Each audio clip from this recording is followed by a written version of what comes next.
Hey, this is Class Chat, and I'm Michelle. And I'm Mira. And we're the Eager Educators. Today on Class Chat, we'll be learning about how to understand MEL. Now, MEL isn't your best friend or your grandmother or somebody you know named Mel, but MEL is an acronym for Meaningful Engaged Learning. Meaningful Engaged Learning is a theory created by Dr. Michael Mira that proves all students can learn in the right setting. Huh.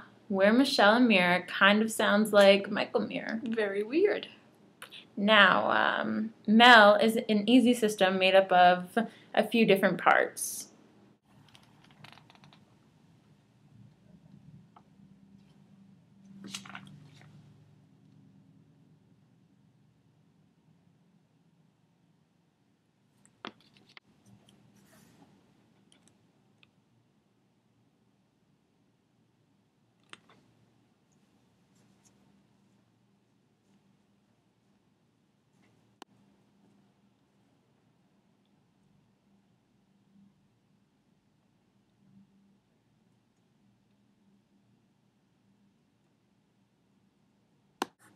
So, one of the parts is the environment. With environment, there are two categories: student-teacher relationships.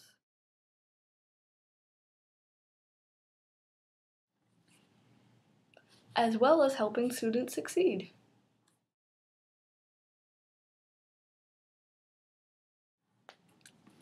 So there's no easy way to describe student-teacher relationships, and I'm sure you don't want to listen to us talking because, that's kind of boring and we do a lot of talking, so it gets really annoying. Oh, yes. I'm not admitting that we are annoying or anything because, you love to listen to us talk, but we decided to do something else. So here's a clip. Okay, class, so for an icebreaker game to get to know one another, I've decided that we are going to go into the library and pick out one of our favorite books, bring it back here, and then discuss which books we like and see if anyone else likes the same ones.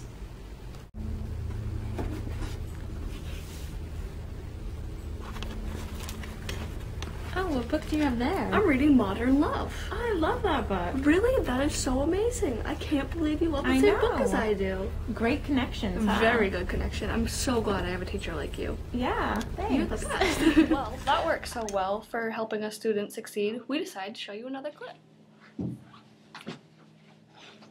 Are you figuring things out okay? No, I don't understand at all. Oh, well, maybe I can help you. That'd be great. Thanks. So you're having trouble with this part? Exactly. I don't understand.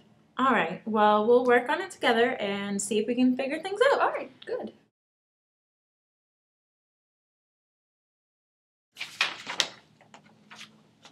Oh, Rachel, I have your paper.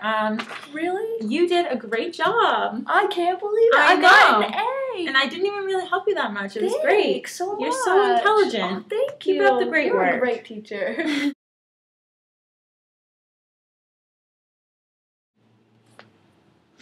Now, on to the next part, which is experience. So experience also has two parts, hands-on learning and learning styles. So listen up, because we're going to talk. Well, they should have known we like to talk, and it is class chat, so we would be talking. We do love to talk, We do. We talk a lot. We're probably the biggest talkers I've ever met in my life. Very chatty. Yeah.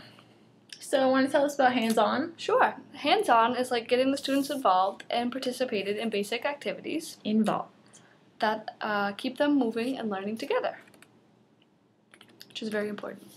Yeah, it's very important to get involved. So now I guess I'll take it over and talk about the learning styles. Good choice. Because I like to talk. So basically the learning styles are incorporating the many different aspects of learning a student may have. It is using a variety of ways to help students learn better, such as like the verbal and the visual. Was that to me? No, I would never do that. The visual, and then the kinesthetic, and interpersonal, and intrapersonal, and the musical, and the natural, which makes me think of trees and birds and all those fun things. Our next part is an exciting one. Drum roll, please. Motivation. Woo! So how is that exciting? I mean, what does motivation entail? Doesn't sound too exciting. Well, the categories for motivation are interest, autonomy, and avoid rewards. Avoid rewards? Oh, I would have thought you'd give rewards, but that sounds nice. So interest is just like making sure you have the student's interest at all times? Yeah, basically, but who wants to listen to something they're not interested in? Not me. Yeah, so what are you interested in? Well, I'm really interested in... Promise you won't laugh?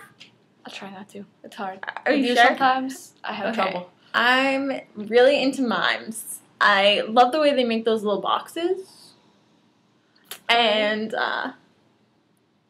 use their hands. Oh, really? Yeah. That's interesting. They're That's really fine quiet. for you.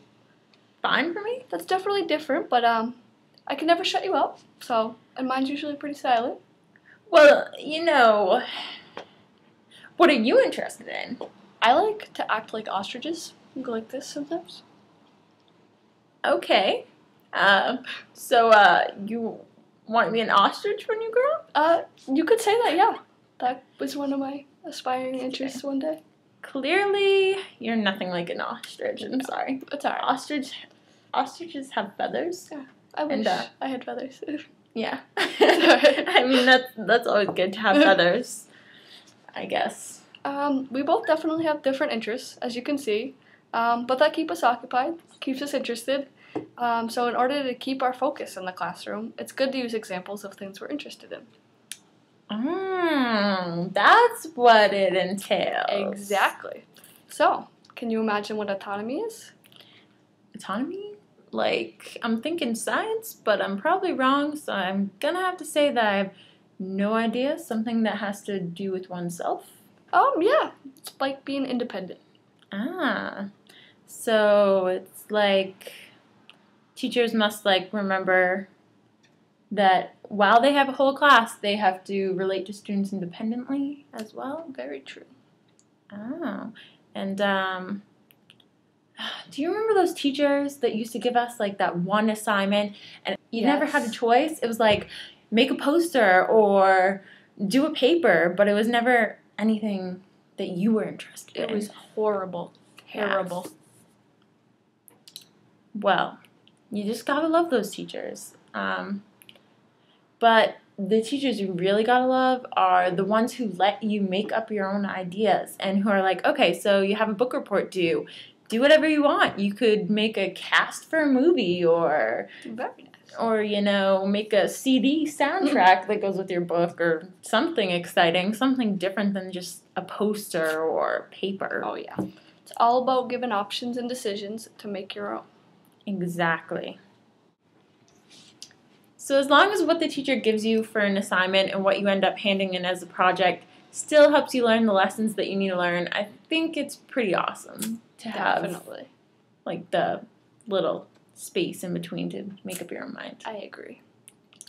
So next thing we need to talk about is to avoid rewards. We've got to avoid rewards. Want to tell us about that? I would love to. Awards make students expect something, and in turn, they don't learn anything for it. They don't learn for themselves, and they just think they're going to get a reward if they do well. Exactly, and we can't have that because there are, like, a million other great ways. We showed you a few. Keeping your students interested and helping them pay attention in class by giving them a choice to do things are two awesome ways at keeping their attention. So that way you don't have to worry about trying to give your students rewards, rewards and awards, so they will listen. I agree. I think it's time for a little break, don't you? I think so. I'm getting kind of tired. Me too. I could use a little cat nap. Oh, yeah, I'm sure. And my voice could probably use a little break because, I do a lot of talking. You definitely do a lot of that. Oh, and you don't. Oh, no, I never talk. Seriously. Man, this has been a great time on Class Chat, and we'll be right Most back. Definitely. Stay tuned. It's pretty awesome. It is. I mean, who can deny these two? Amazing.